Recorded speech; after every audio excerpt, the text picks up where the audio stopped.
Donc, à présent, Geshe-la va s'arrêter là pour vous laisser poser vos éventuelles questions. Vous avez peut-être des questions à poser sur ce qui a été expliqué jusque-là.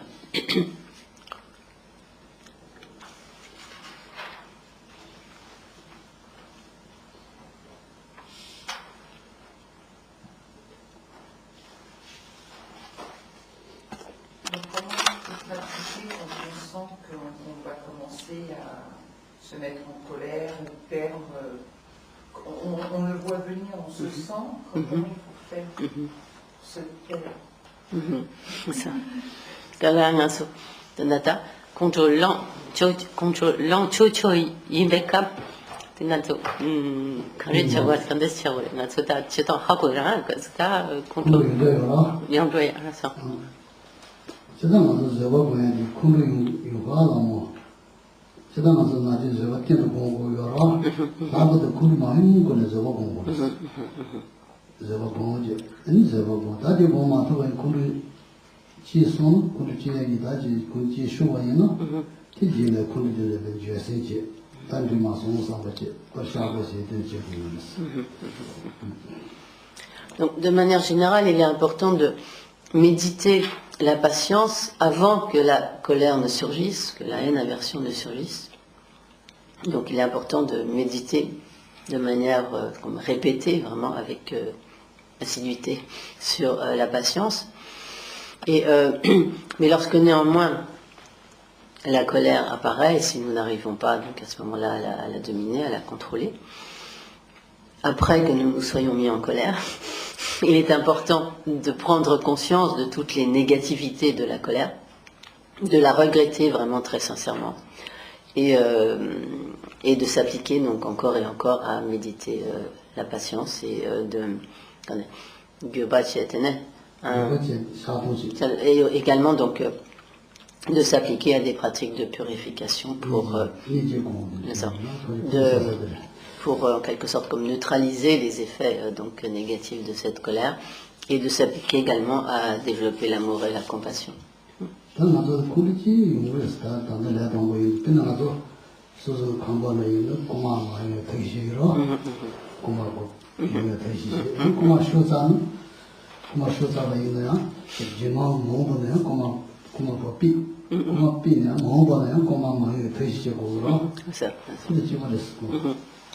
Donc, par exemple, habituellement, nous faisons en sorte de sécuriser les issues de notre habitation. Donc, nous fermons la porte à clé, etc. Au besoin, nous faisons blinder notre porte pour éviter donc les intrusions de voleurs. Il en va de même ici. Donc, nous essayons de prendre toutes les précautions donc en essayant de développer la patience pour donc éviter en quelque sorte comme l'intrusion de la colère. Et lorsque celle-ci, donc de la même manière que si auparavant nous n'avions pas pris toutes les précautions pour bien fermer nos portes à clé et que les voleurs se sont néanmoins introduits, alors après cela nous allons faire en sorte de sécuriser toutes les issues. Et donc il en va de même pour la pratique de la patience. Si nous n'avons pas donc réussi à éradiquer, donc empêcher donc la manifestation de la colère, ensuite nous allons nous appliquer d'autant plus à la méditation sur la patience pour éviter que cette colère réapparaisse encore.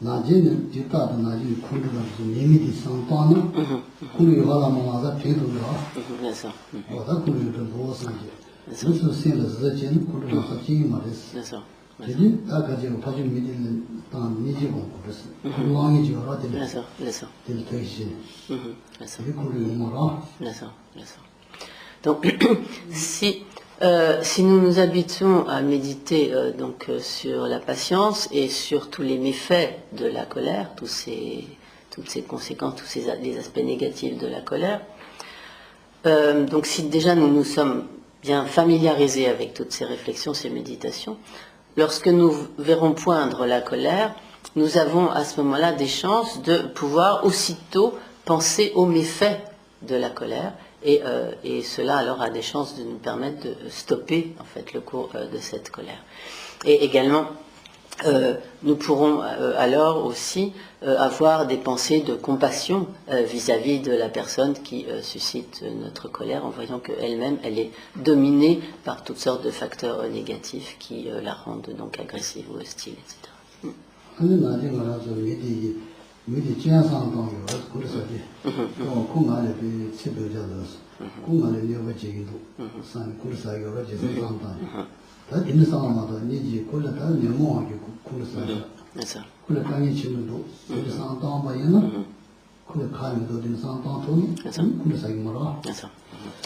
Habituellement, nous nous mettons en colère parce que nous nous focalisons sur, par exemple, les paroles désagréables que la personne va nous dire, ou sa conduite qui nous est désagréable, etc.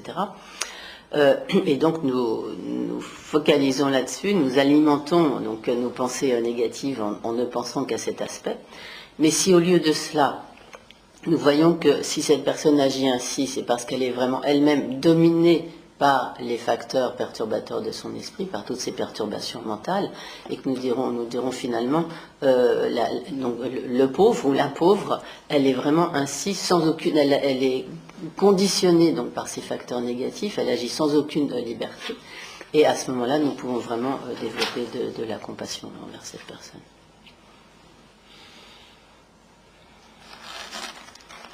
Et est-ce qu'une personne en colère envers nous, c'est pas notre propre colère, le reflet de notre colère? Parole protégée, sous cela, on a cela, contre ça, on a ce genre qui, melon qui, souvient qui, sous ce genre qui, contre qui, souvient, non, gens qui, contre qui, souvient d'abord, hein.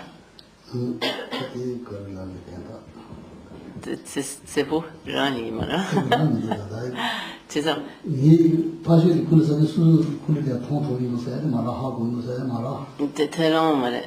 Qu'est-ce que tu entends par, parce que c'est pas, par le reflet de notre propre colère, qu'est-ce que tu entends par là? Peut-être qu'en fin de compte, c'est nous qui créons une situation. D'accord. Ok. C'est nous qui sommes en colère et d'accord, oui. D'accord. Ngaran soki, ngaran soki, gens qui, tulam magic bam, tiens, t'es soso gens qui, contre ça y'en ni par le bouteillon contre ça que j'ai. C'est ça.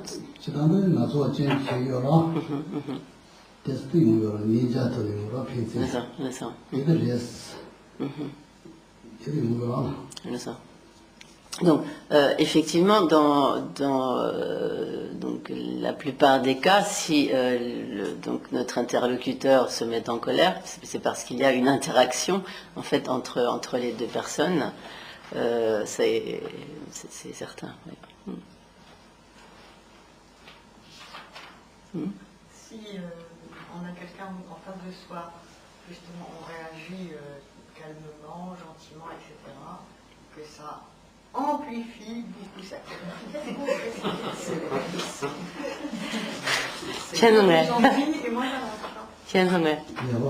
Kavala susu paru bouteillon susu la contrôle ça. Ani susu yang karwade chelu che su malabache ani paru bouteillon tel qui ont contrôle. Je suis dogere ça dit t'es une ascale chiguitos. J'ai dit à ce moment-là, faut lui taper dessus avec un bâton. Je pense que ce n'est pas à prendre à la lettre.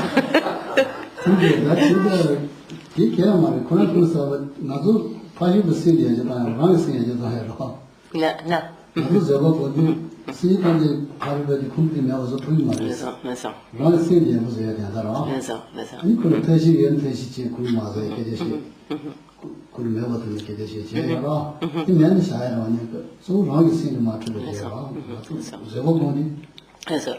Donc, lorsque nous méditons la patience, ou sur la patience, En fait, c'est nous pratiquons pour faire progresser notre propre esprit. Nous ne pouvons pas faire en sorte que tous les autres se mettent à pratiquer la patience.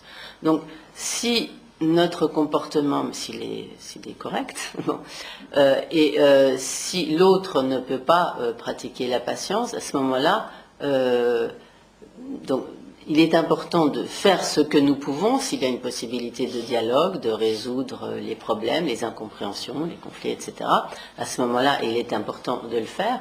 Mais si l'autre ne peut pas pratiquer la patience, nous-mêmes, nous n'y pouvons rien. Nous ne pouvons pas faire en sorte que tous les êtres progressent dans leur pratique de la patience, mais ce que nous pouvons faire, c'est nous progresser dans notre propre pratique de la patience. Et à ce moment-là, c'est vraiment cela qu'il faut viser.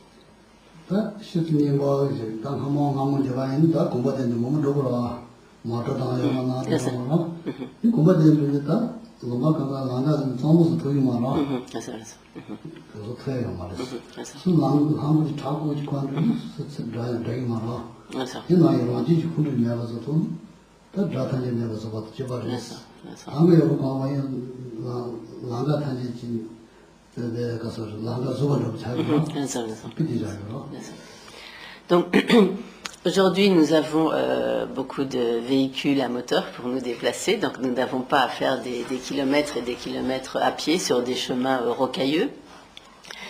Donc autrefois, ce n'était pas le cas. Et donc, si l'on doit parcourir un long chemin, une longue route, disons, sur un chemin très rocailleux, alors le mieux que l'on puisse faire, c'est se munir de bonnes chaussures avec des bonnes semelles bien solides. Et à ce moment-là, nous ne craindrons pas toutes les aspérités du chemin. Et en fait, il en va de même de la patience. Si nous arrivons à instaurer vraiment la patience en notre propre esprit, en fait, nous n'aurons plus d'ennemis. Car il y a toujours donc des êtres qui peuvent chercher donc à nous nuire à l'extérieur, mais si nous-mêmes nous pratiquons la patience, alors c'est comme les bonnes semelles qui nous protègent des aspérités du chemin, nous ne serons plus atteints par l'hostilité des ennemis, grâce à cette pratique de la patience.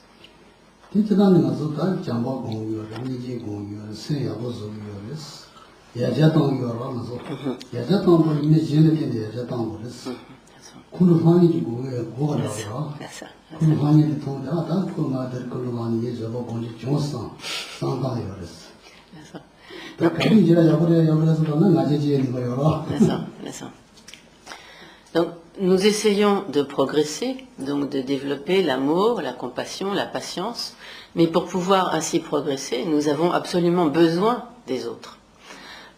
Et pour pratiquer la patience et progresser dans notre pratique de la patience, nous avons besoin aussi des autres, et en l'occurrence de personnes qui vont susciter notre pratique de la patience. Si personne ne nous contrarie jamais, alors nous n'avons aucune chance de faire progresser notre patience. Et c'est grâce à ceux qui nous créent des problèmes ou qui nous contrarient que nous pouvons, à ce moment-là, progresser dans notre patience. Et si un jour quelqu'un est désagréable avec nous et que nous arrivons à pratiquer la patience, alors nous nous dirons, oh, aujourd'hui, très bien, grâce à telle personne, j'ai pu mettre en œuvre la patience.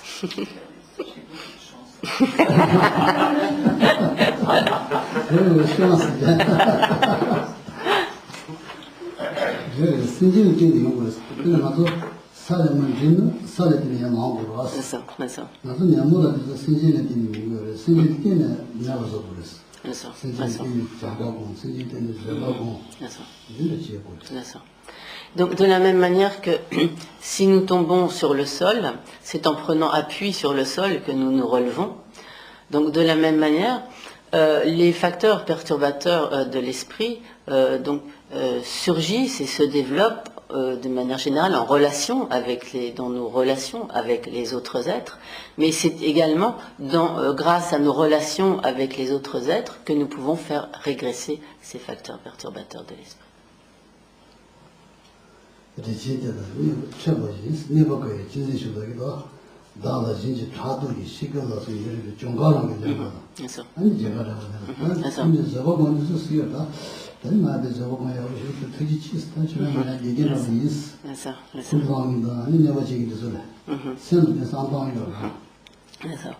Et donc, comme il est dit dans les 8 versets pour l'entraînement de l'esprit, donc lorsque certains comme me font du tort, etc., me créent toutes sortes de problèmes, donc puissais-je comme prendre sur moi la défaite et offrir aux autres la victoire.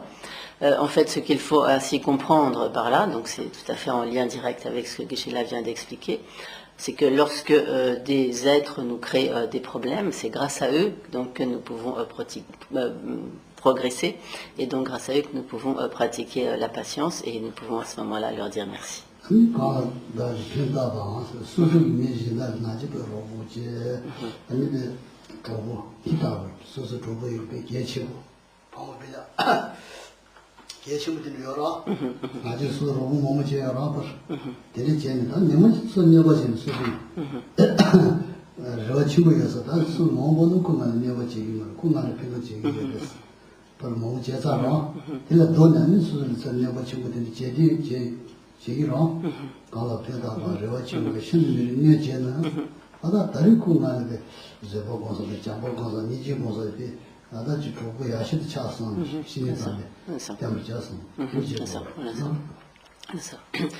Et donc il est important à ce moment-là de voir de tels individus comme vraiment de précieux amis, de précieuses aides, un peu comme un maître, un professeur, etc., quelqu'un qui nous aide dans notre pratique.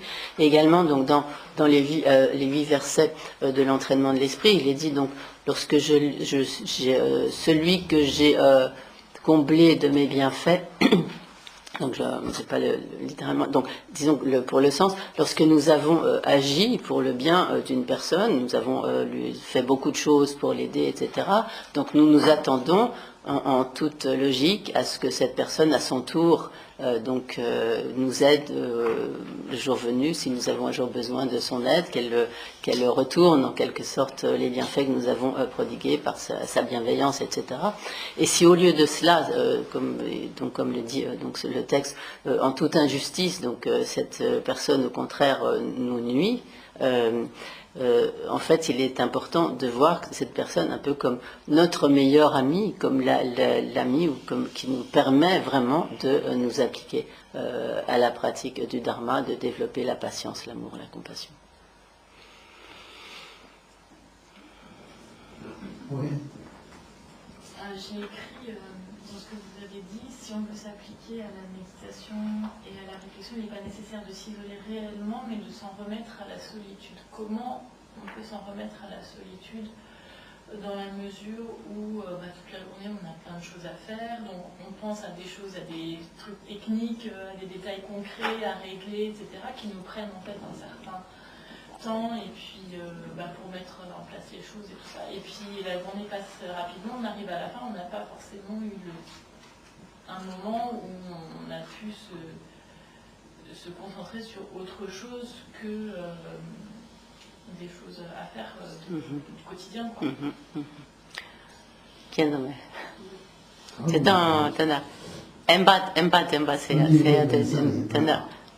Ani chitanga sotanda leka chegu gogere lege mombo yore ani ngato tela samlo tongo gidu te chegu gidu ani a shogene gonda partout ani gonda lende tanga sungone tos deya ton le deya ki tanda ra yomare manchi ani te empat je moi même pas nashi sungitos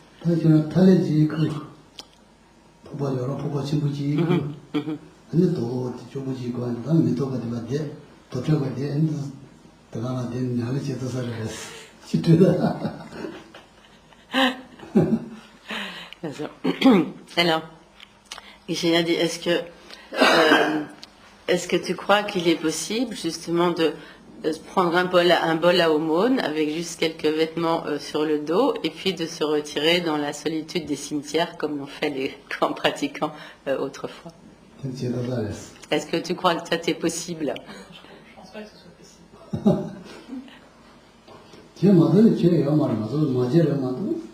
샹디 삼바 제도 나서 마트에 샹디 삼바 동 샹디 삼 말아 그래서 인나다 단다데 커비요 라세는 커비요 샹디 삼바가 커비요 그래서 donc cela est effectivement quelque chose de difficile, mais il faut bien voir que même si cela est possible pour les bodhisattvas, donc même si pour l'instant, même si nous ne sommes pas des bodhisattvas, il faut voir aussi que les bodhisattvas n'ont pas toujours été des bodhisattvas, et donc ils ont commencé en étant des êtres ordinaires comme nous et qui ont progressé petit à petit sur le chemin.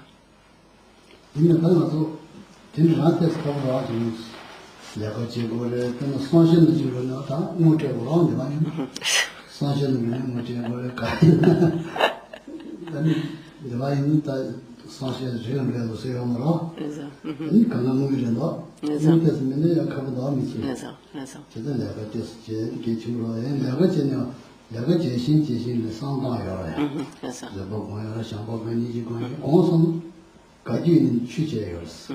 아세는 취재, 눈이 취재, 니는 취재, 개대시는 취재, 가지는 취재였어. 그래서 산단의 취든 땅이었어. 그래서 내 개대시는 취를 때는 그래서 내가 제는 고 취재였어. 그래서 Donc, bien sûr, ici, nous avons besoin d'argent pour tout. Même lorsque nous voulons aller aux toilettes, il faut mettre 1 euro ou quelques pièces dans le... Voilà. donc nous avons besoin d'argent pour assurer nos besoins quotidiens. Et nous devons pour cela travailler, pour gagner donc notre vie. Mais tout en travaillant pour gagner notre vie, nous pouvons tout à fait pratiquer le dharma dans toutes nos activités du quotidien. Lorsque nous sommes au travail, nous pouvons pratiquer le dharma. Lorsque nous parlons aux gens, nous pouvons pratiquer le dharma. Et donc, dans tout ce que nous faisons, nous pouvons faire en sorte que ce que nous faisons dans notre quotidien soit une pratique du dharma.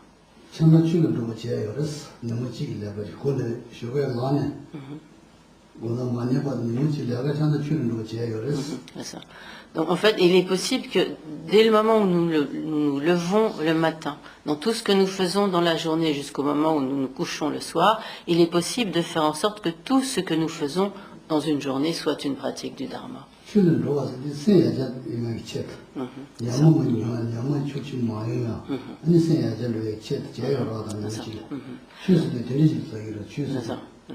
Donc, qu'est-ce que ça veut dire faire en sorte que tout ce que nous faisons dans une journée se transforme ou devienne vraiment, nous fassions une pratique du dharma? Cela veut dire que nous utilisions toutes les activités de la journée pour faire progresser notre esprit, faire régresser les facteurs perturbateurs de l'esprit et développer les qualités de notre esprit.